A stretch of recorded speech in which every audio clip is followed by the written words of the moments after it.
প্রধান উপদেষ্টার সঙ্গে বৈঠক সহ ২ আশ্বাসে শাহবাগে অবরোধ প্রত্যাহার করেছেন জুলাই গণঅভ্যুত্থানে শহীদ পরিবারের স্বজনরা। অভ্যুত্থানের প্রতিটি হত্যাকাণ্ডের বিচারের জন্য আসামিদের দ্রুত গ্রেপ্তার, শহীদ ও আহতদের রাষ্ট্রীয় স্বীকৃতি ও আর্থিক ক্ষতিপূরণ সহ ৫ দফা দাবিতে প্রায় ৭.৫ ঘণ্টা শাহবাগ অবরোধ করেন তারা।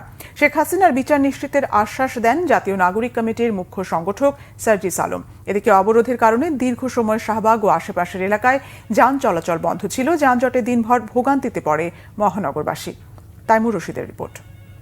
আর বাবা এই রক্ত দেখেছে, এই রক্তের বিনিময়ে আমি কি পাইতাছি? আল্লাহ গো আল্লাহ। স্বজন হারানোর এমন আর্তনাদ, অথচ এই আকুতি শোনার যেন কেউ নেই। গণহত্যার জন্য শেখ হাসিনার বিচার এবং শহীদ ও আহতদের রাষ্ট্রীয় স্বীকৃতির দাবিতে বৃহস্পতিবার সকাল ১১টা থেকে শাহবাগ মোড় অবরোধ করেন শহীদ পরিবারের স্বজনরা। ৬ মাস পেরিয়ে গেলেও দাবি পূরণ না হওয়ায় বিক্ষুব্ধ তারা। আমার সন্তানেরা কেমনে মারলো, কেমনে কি করলো? গণহত্যার বিচার চাই। এই পর্যন্ত আমরা কোনো আর্থিকভাবে সহযোগিতা হয়েছি না। আমার ছেলেরা মারি দিয়েছি তার চাচার জায়গা, আমার জায়গা বাসা নাই। প্রতিটি হত্যার বিচারের লক্ষ্যে আসামিদের ১০ দিনের মধ্যে গ্রেফতার এবং শহীদ পরিবারের মাসিক সম্মানীর দ্রুত ব্যবস্থার দাবি স্বজনদের। ওই বিদেশে থেকে টাকা আসে, ১ কোটি টাকা দিবে, কিন্তু দেয় না। সে আমাকে ছেলে রক্ত দিল, তার বিলে আমাকে কি দিছে? সরকারের পক্ষ থেকে আমাদেরকে যে আপনার অনুদান দেওয়ার কথা ছিল, এখন এইসব অনুদান নিয়ে ওনারা তাল বাহানা করছে। ডাক্তার ইনুস যতক্ষণ আমাদের সাথে সাক্ষাৎ না করব, আমাদের সান্ত্বনা না দিব, রাষ্ট্রীয় স্বীকৃতি না দিব, ততক্ষণ পর্যন্ত আমরা রাজপথে আসি, রাজপথে থাকবো।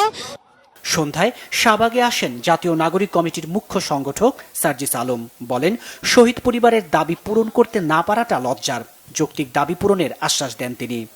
আগামী রবিবারে আমাদের মাননীয় প্রধান উপদেষ্টা আমাদের শহীদ পরিবারের সাথে সাক্ষাৎ করার জন্য ইচ্ছা ব্যক্ত করেছেন এবং সেদিন শহীদ পরিবারের পক্ষ থেকে সকল প্রকার যৌক্তিক দাবিগুলো তুলে ধরা হবে এবং প্রত্যেকটি যৌক্তিক দাবি দ্রুততম সময়ের মধ্যে অবশ্যই আমাদের শহীদ পরিবারের জন্য সেটি শহীদ পরিবারকে বুঝে দিতে হবে। যদি এই খুনি হাসিনা এবং তাদের দোষরদের বিচার করতে না পারা যায়, তবে সেটি হবে এই সরকারের সবচেয়ে বড় সীমাবদ্ধতা